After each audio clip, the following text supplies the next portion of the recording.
one of the topics that comes up with my clients all the time, that is a super hot button, is that narcissists tend to be defensive, highly defensive. We tend to interrupt, especially if the conversation is about us, if we're being confronted by our spouses or partners and we kind of flip out, right? So, what you are the non-narcissistic spouse, what did you experience during all those years? Under the title of frustration, right? With My defensiveness. With defensiveness, okay. And interrupting. Yeah. Interrupting, yeah. So it was something that I found very frustrating and didn't know how to deal with, certainly within the first 5 years of marriage, and was kind of just, you don't know what's going on. And maybe the hardest part about dealing with that defensiveness is sometimes you start to question your own behavior and you start thinking, is that other person right? I really thought that I'm really paying attention here, but it doesn't seem like that's the case. And so you start questioning your own sanity. Right. And then when something reoccurs enough times and it happens again and again and you try to, change yourself and you make changes, but it doesn't do any good, then you start realizing, there's something going on here. So then you try to say something. And so that's where the problems begin. That's worse. Yeah. So, if you'll remember, and I'm sure you do, that, I'm a rather forward person or blunt. And so I would just, say, hey, you did this. And that was not working, if you remember. And for as many times as I would try a technique to tell you about maybe a behavior that you were doing, and these are normal behaviors that you would do, that anybody would do, and I would say, hey, you did this, I can't think of an example right off the cuff, but you could come up with more ways to defend that than I could come up with ways to put it to you, and that's where the frustration comes. You're dealing with something. I think in your book you said that there was kind of a high water moment for you when I had finally figured out very calmly how to tell you, we've been married for a year and we both have made mistakes, and I've apologized multiple times, almost on a weekly, sometimes daily basis for maybe leaving something out or being messy or whatever you have when you first get married. And then I told you, I said, I don't remember you ever apologizing. And what was interesting is you put that in your book, but what you don't say in your book is when I said that to you, you just rejected that. What I didn't know is you took that to heart, and then that was a very important moment for you because you went, I'm in trouble. Exactly. And I think that's what the non-narcissist doesn't know is the narcissist a lot of times will hear, but they can't acknowledge. Right. They can't acknowledge. And when I said, oh no, I had just finished my first year of graduate school to become a therapist. And then here I'm thinking, oh no, I can't, listen, I can't apologize. And I do remember, I don't know if you remember this part, or at least I thought I did this. I might not have done this because it might have just been in my head, but I thought I vowed to, when you said I never apologize, I thought I vowed to start saying I was sorry. I don't know if I said it out loud or if I just said it inside myself. Well, I don't think you did it at that moment, but this is you've always kind of been this way. You actually went away and thought about it, and then later you said, okay, I'm going to consider that, and then I'm going to change. I'm going to start saying I'm sorry. And what I remember is I then thought for hours about that. And if I would try to apologize about something, the shame spiral that happened inside myself was unbearable. It was just absolutely, I became so all bad so worthless, so just what happened inside my mind. And then I realized, uh-oh, I'm a narcissist because I can't apologize. And I studied it a lot in graduate school, and I realized it's a sense of self issue. You don't have enough sense of self to hold on to yourself and say, oh, I messed up. Everybody messes up. I remember you used to always say to me, like, I screw up every day. And I would just be like, how can you say that? Like, how can you just... It's pretty evident. See, and that's what the non-narcissist can do. They can just admit to making mistakes. They get it, that it's part of humanity. It's no big deal. To me, it felt like I was going to die if, I feel so bad for a lot of my clients who have struggled with way bigger atrocities in their marriage, because you would just tell me like I was selfish about something, and I would just think the world was ending. Like, how could I be selfish? I remember talking to my therapist, and my therapist said, well, everybody's selfish sometimes. And I remember thinking, like, what is that? I just didn't have a concept that it was you. I didn't have a concept that I was allowed to make mistakes. That's what I really learned. And that's what I see with my clients that struggle with narcissism, is they have this like unhealthy belief that mistakes are not supposed to be made, and they got that concept somewhere along the line, and then they just block out the thought that they could possibly make mistakes. Well, I want to take you back to something that you said when we had that conversation, and I'm not sure of the exact timing either, but you walked away believing you were going to be able to do this, and I walked away believing that you were going to be able to do it. And then once you found out you weren't going to be able to do this, nobody let me in on that fact, and so I was still under the assumption. And then so I had no idea, and this is, I think, another salient moment in the conversation.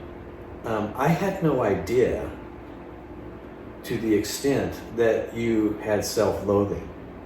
And because what I learned, and what I've learned about narcissism in general, is it's a con job.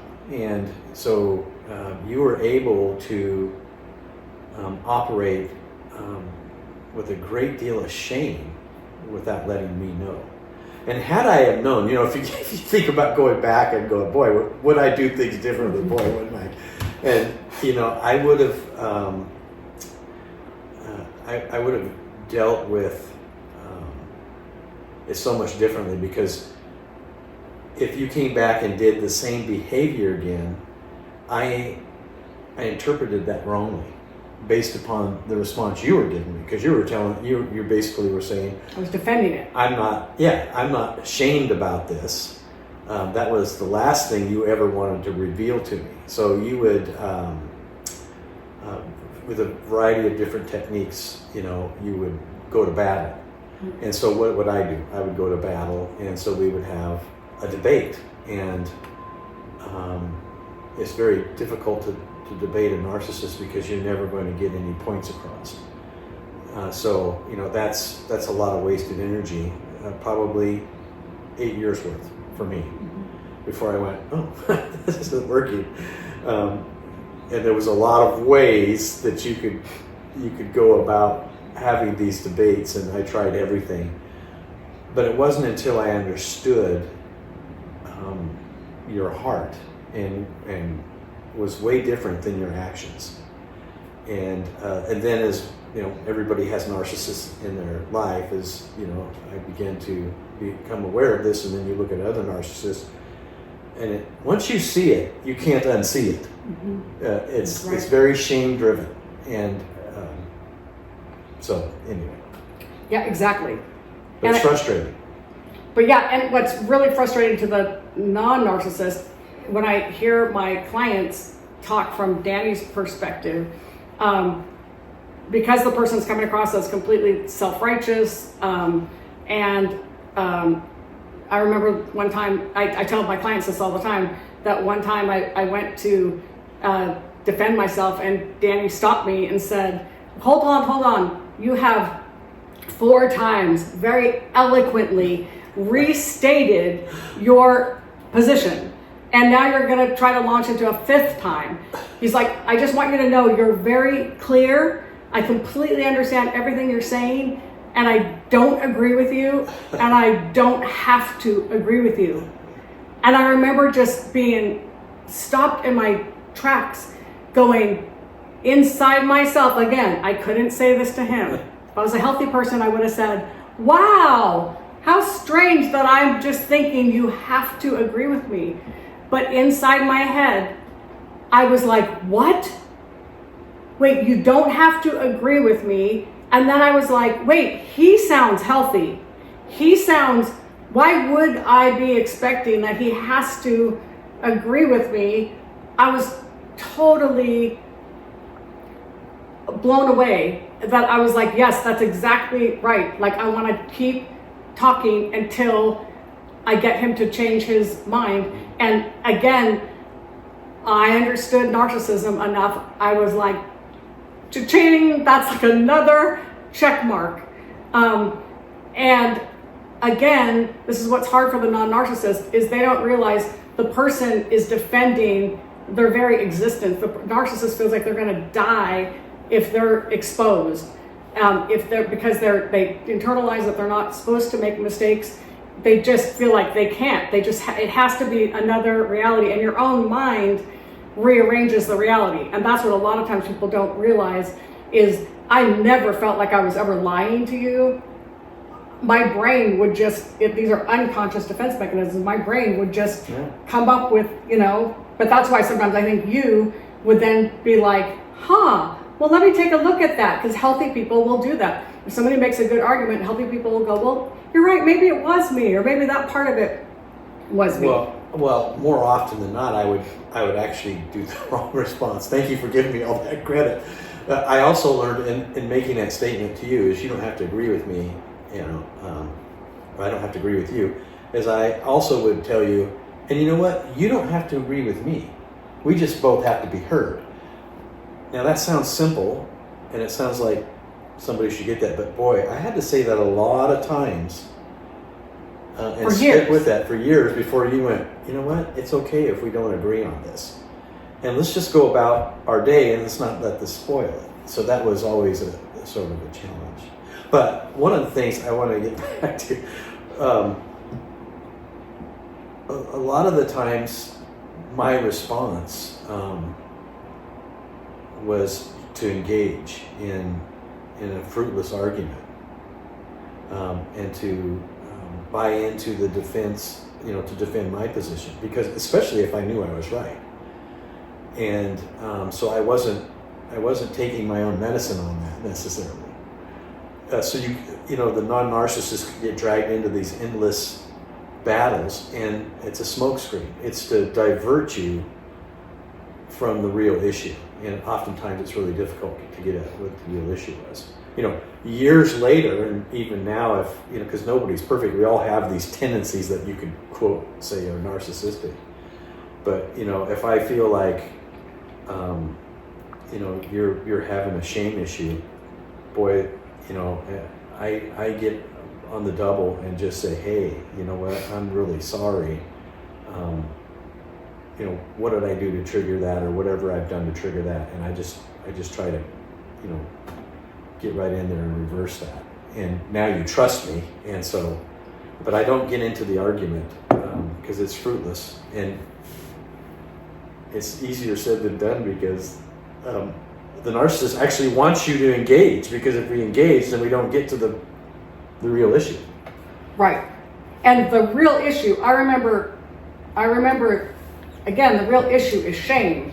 So I remember what you would do that was, I found so helpful, is you would say, honey, I have an issue, like I want to bring up with you. Now, try to remember, I think, like 10 great things about you. I'm going to bring up one.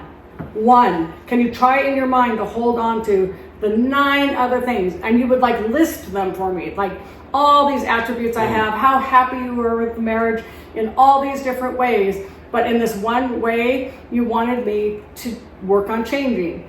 And I remember in my own head going like, I cannot freaking do this. Like, no, I can't I can't hold on to the 9 good and just hear feedback about the 1 bad and not completely collapse.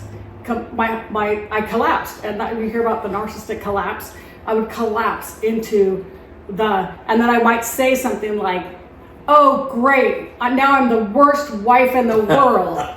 And remember, he made up a little song. He would be like, me, because it was he was like, you're making it about you. Yeah, he's like, you're making it about you again. And I'd be like, oh no, he's proving his own point. The very thing he said, like he just wants to be able to bring up one thing. He should be able to do this in a marriage. And I am making it, why am I making it about me again? And I just had to keep going back to that shame and healing my sense of self. I'm sorry about doing that. Remember that? No, but that was very helpful. I mean, it was but it was helpful again too. The me. I share that with my clients because again, this is an unconscious defense mechanism. Highly passive aggressive, but that's okay. But you had to like kind of let me know, like you're doing it again. And to me, it was like a funny, humorous way of like pointing out, like I just made it about me again. And inside my mind, I was like, I can't freaking believe I just made it about myself again. I was sitting here consciously trying to have a conversation like and what helped me that I told my clients, what helped me the most, and it took me years and years before I ever figured this out, but I finally learned if I just grabbed a pad of paper and a pen, if you were sharing what you were upset at me about, if I wrote down what you were saying and kept looking at the paper a lot, it would ground me in reality, because what you were saying and what I was hearing were 2 very different things.